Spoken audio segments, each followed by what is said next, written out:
Hello, kamostas, amigos, amigas, brothers and sisters. By the way, I'm your brother Malones G again. Welcome back to our YouTube channel. And if you are new in my channel, don't forget to like, share, comments, and subscribe.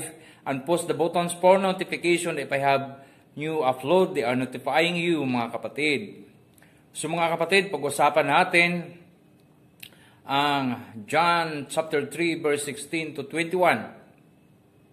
Sinabi nga ng Panginoon dito na mas ginusto pa ng mga tao ang kadiliman kaysa liwanag. Please, watch out mga kapatid. Do we say goodbye? Refuse to question why. I'm sad to say I'm sorry, so lie. Pretend that you're okay. Swear that you will stay. Keep trying for one day. I'm sick of all these lies. Don't care if I capsize. There's nothing left for me to hide. Don't wanna live a lie. Ayun mga kapatid, tayo ay nagbabalik. Huwag nyo lang kalimutan na mag-comment sa baba sa inyong mga suggestion, sa inyong mga gustong sabihin. Free po kayo mag-comment, okay? Naayon sa inyong kalooban. At huwag nyo kalimutan sa mga hindi pa nag-subscribe dyan, mag-subscribe muna kayo at post the buttons at para ma-notify po kayo pag may bago po akong upload, okay? So mga kapatid, pag-usapan natin ang John 3:16 to 21. Ano bang ibig sabihin dito ng Panginoon ng talatang ito na sinabi dito na ayon nga sa pag-ibig ng Diyos ay pinadala niya ang kanyang kaisa-isahang anak para iligtas ang sangkatauhan, ang daigdig nito. Dahil kung naalaala ninyo, ay itinapon si Satanas sa sanlibutan ito para magturo ng kasamaan sa mga tao. Kaya basahin po natin kung bakit pinadala ng Ama ang nag-iisang anak na si Kristo dito sa lupa. Basahin natin ang John 3:16 to 21 in English verse. And we read in Tagalog also, okay? For God so loved the world, that He gave His only begotten Son, that whosoever believe in Him should not perish, but have everlasting life. And verse 17, For God sent not His Son into the world to condemn the world, but that the world through Him might be saved. He that believeth on Him is not condemned, but he that believeth not is condemned already, because he hath not believed in the name of the only begotten Son of God. And this is the condemnation, that light is come into the world, and men love darkness rather than light, because their deeds were evil. Verse 20, For everyone that doeth evil hateth the light, neither cometh to the light, lest his deeds should be reproved. Verse 21, But he that doeth truth cometh to the light, that his deeds may be made manifest that they are wrought in God. So in Tagalog, mga kapatid, basahin po natin sa Tagalog kung ano dito ang ibig sabihin nito at ipaliwanag natin, okay? Basahin muna natin in Tagalog. Sapagkat gayon na lamang ang pag-ibig ng Diyos sa sangkatauhan, kaya't ibinigay niya ang kanyang kaisa-isang anak, upang ang sinumang sumapalataya sa kanya ay hindi mapahamak, kundi magkaroon ng buhay na walang hanggan. Isinugo ng Diyos ang kanyang anak hindi upang hatulan at maparusahan ang mga tao, kundi upang iligtas ang mga ito sa pamamagitan niya. Amen. Hindi inahatulang maparusahan ang sumasampalataya sa anak, ngunit hinatulan na ang hindi sumasampalataya sapagkat hindi siya sumampalataya sa kaisa-isahang anak ng Diyos. Sa verse 19, ganito ang paghatol ng Diyos na parito sa sanlibutan ang ilaw, ngunit inibig ng mga tao ang dilim kaysa liwanag, sapagkat ang kanilang mga gawain ay masasama. In verse 20, kinasusuklaman ng mga gumagawa ng masasama ang ilaw ni hindi lumalapit dito upang hindi mahayag ang kanilang mga gawa. And verse 21, ngunit ang namumuhay ayon sa katotohanan ay lumalapit sa ilaw upang maihayag na ang mga ginagawa niya ay pagsunod sa Diyos. Ayun mga kapatid.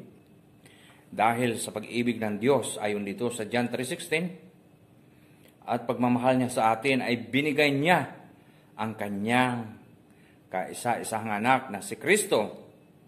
Kung nababasa niyo mga kapatid, ang buong Biblia, si Kristo ay nandun na bago pa nilalang ng Diyos ang sanlibutan. He is the Holy Spirit hovering the waters in Genesis.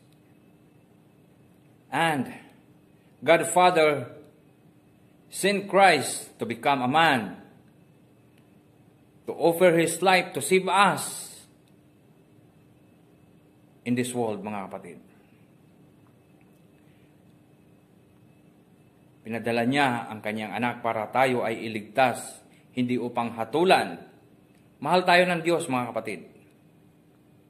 Isinugo niya ang kanyang anak dito sa sanlibutan para tayo iligtas. Ngunit, ang mga tao ay minahal pa ang kasamaan kumpara sa kabutihan. Kahit mga kapwa nating mga Kristiyano, mga kapatid, pag in-share natin ang salita ng Diyos sa kanila, sila ay nagagalit, sila ay nagrarason, lalo nang gumagawa ng masama.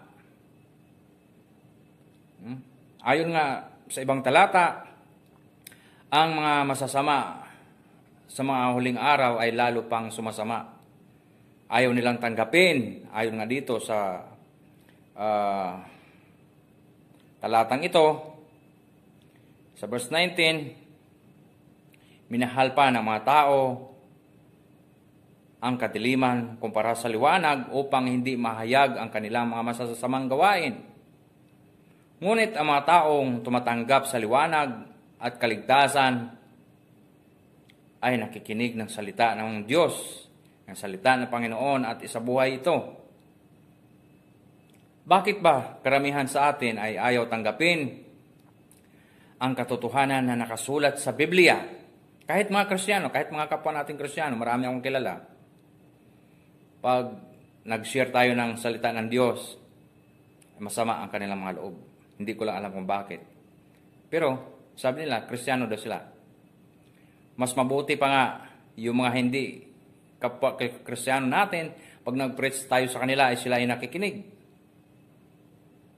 To convert, to accept Christ in their life because they know that the Lord, He is the one who coming to judge in this world, to judge all people in the world. Mga kapatid, ayon nga kay Kristo doon sa Book of Matthew, na huwag mong ibigay ang banal sa mga aso at sa mga baboy, at ito'y yuyurakan lamang at baka ikaw pa ang sakmalin, balikan at sakmalin.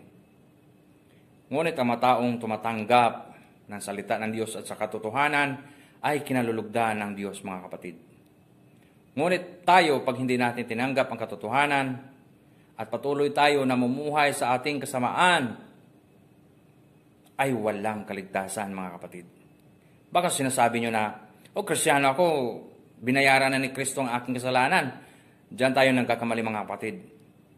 We must repent first and live. At umalis po tayo sa ating mga maling gawain, sa ating pagkakasala. Kaya nga sabi ni Kristo dito, you must, a little child, to convert and to enter the kingdom in heaven. Mga kapatid.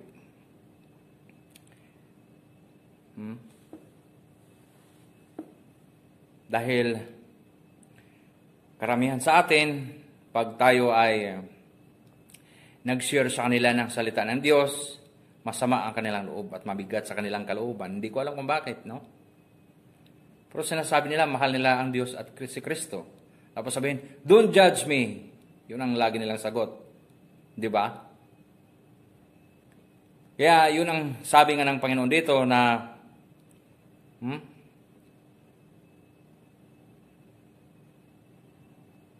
sa verse 19 ito,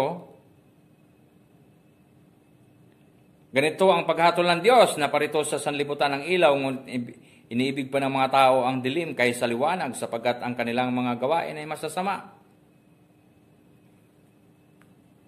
Mga kapatid, before I admitted about that, mga kapatid, nung ako pa isang the wicked man, isang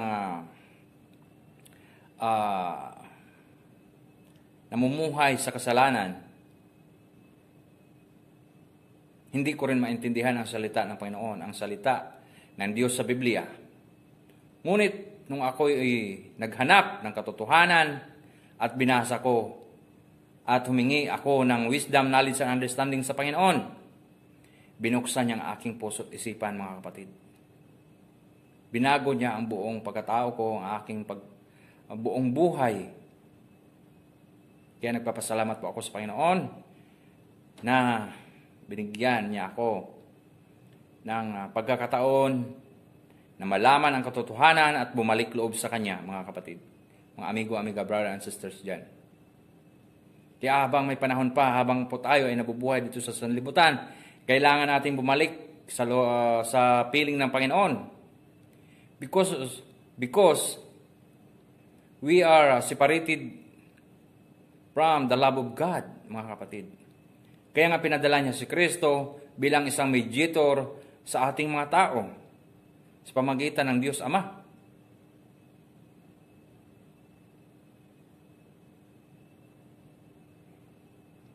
Mga kapatid, sana ay buksan natin ang ating isipan, puso't isipan, at tanggapin ang katotohanan at mamuhay ayon sa banal na kasulatan.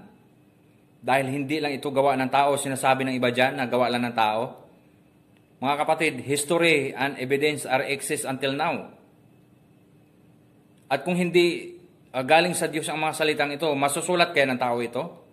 Kung hindi galing sa Diyos, sa pamagitan ng mga anghel at banal na espiritu, masusulat kaya ng mga propeta ang mga ganitong mga salita? Kung hindi mismo karunungan ng Diyos ang binigay sa kanila para isulat ito at para i-preserve hanggang sa ngayon? Tingnan nyo yung mga kapatid, yung mga nakasulat sa Biblia, mula noon hanggang ngayon ay existed. Biblically and scientifically, mga kapatid. So that's why, when I start reading Bible, I change. Mga kapatid. Dahil nung una, lahat ng kapabayaan, ng kasalanan, ay naranasan ko yan, mga kapatid. Kaya ako mismo ay nagpatotoo sa inyo na mahal tayo ng Diyos. Mahal na tayong lahat. Tayo lang ang lumayo sa Kanya eh. Tayo lang yung ayaw tumanggap ng katotohanan at namuhay tayo ayon sa ating kagustuhan. Hindi kagustuhan ng Diyos, mga kapatid. Dahil kung ikaw ay namuhay ayon sa kagustuhan ng Diyos, bibigyan Kanya ng liwanag na pag-iisip at ng pusong mapagmahal at mapag-unawa at umiiwas sa anumang kasuklam-suklam sa Diyos. Kasi tayong mga tao, parang okay lang sa atin na yung mga nangyayari ngayon sa paligid, parang okay lang sa atin, no? Ganon tumanggap ang society o mga tao sa sanlibutan. Ngunit ang Diyos ay laging nalulungkot pag nakikita tayong ganyan, mga kapatid. Nang gumagawa tayo ng kasalanan, ay ang Diyos ay malungkot kapag tayo ay nakikita niyang gumagawa ng masama. Ito ang masasabi ko sa inyo, mga kapatid. Kapag tayo ay mamatay na walang pagbabago at namatay tayo na hindi bumalik loob sa Diyos at hindi humingi ng kapatawaran at hindi bumalik loob sa Diyos ay walang kaligtasan. Yun ang sinasabi ko sa inyo mga kapatid. Kahit ano pang panalangin o dasal ng inyong mga kamag-anak, hindi kayo maliligtas sa dasal ng inyong mga kamag-anak because we are judged one by one. We stand before God one by one mga kapatid ayon sa ating mga gawa. And if our name are not found written in the books of life, we are thrown into the hellfire mga kapatid. Repent now, mga kapatid. We change and accept the truth and accept the Lord God with all our hearts, minds, body, and soul. Habang tayo ay nabubuhay pa dito. Paano kung mamatay tayo na walang pagbabago sa ating sarili? Walang kaligtasan. Ako na mismo nagsasabi. Basahin yung Biblia, mga kapatid. No chance to save if we not repent when we die. But if we die with full of repentance, kusang loob at buong loob na bumalik loob sa Diyos at tumanggap ng katotohanan, ng liwanag at sa buhay ito, ay sigurado ako mga kapatid, maalaala tayo ng Panginoon sa oras ng paghukom sa kanyang trono. Yun ang sinasabi niya eh. If you deny me, I will deny you in my Father's and all the angels. Paano kung darating ang araw na maabutan mo ang katapusan at pagbabalik ni Kristo? Ano kaya yung sasabihin sa iyo? Anong sasabihin niya sa atin? Naalala niyo ba yung sinabi niya? Not all calling me Lord shall enter into the kingdom of heaven. Hindi lahat na tumatawag sa akin ng Lord, Lord, Lord ay makakapasok sa aking kaharian. At sasabihin niya, hindi ko kayo kilala. Yun ang sagot ng Panginoon. Talakayin natin yan sa sunod na video. At hanggang dito na lang. And I hope may natutunan tayo mga kapatid. At magbalik loob na tayo. Hindi natin alam ang buhay natin. Bukas ay wala na tayo. Paano kung mamatay tayo bukas na walang pagbabago at walang pagbabalik loob sa Diyos? No chance mga kapatid. We are all accumulated into the hellfire. Mga kapatid. Ngunit sa pagmamahal ng Diyos ay pinadala niya si Kristo para tayo ay iligtas. And I hope na may natutunan kayo. At sa mga bago dyan, don't forget to like, comment, share, and subscribe mga kapatid. Mega love shout out sa inyo po sa mga subscribers. Sa mga nag-subscribe dyan, pagpalain kayo ng Diyos. Sa pamagitan ni Kristo na ating Panginoon, sa ating mga kaibigan dyan, lahat kayo, pagpalain. Sa mga nakanood ng video ito, pagpalain kayo ng Panginoon mga kapatid. At hanggang dito na lang. At maraming salamat. At lagi kong pong inuulit na dikitan yung aking mga members. Nandyan ang kanilang link sa description sa baba, mga kapatid. Napaka-easy nyo lang silang dikitan. Okay? Maraming salamat. At hanggang dito na lang. At ako'y nagsasabing, God bless you all.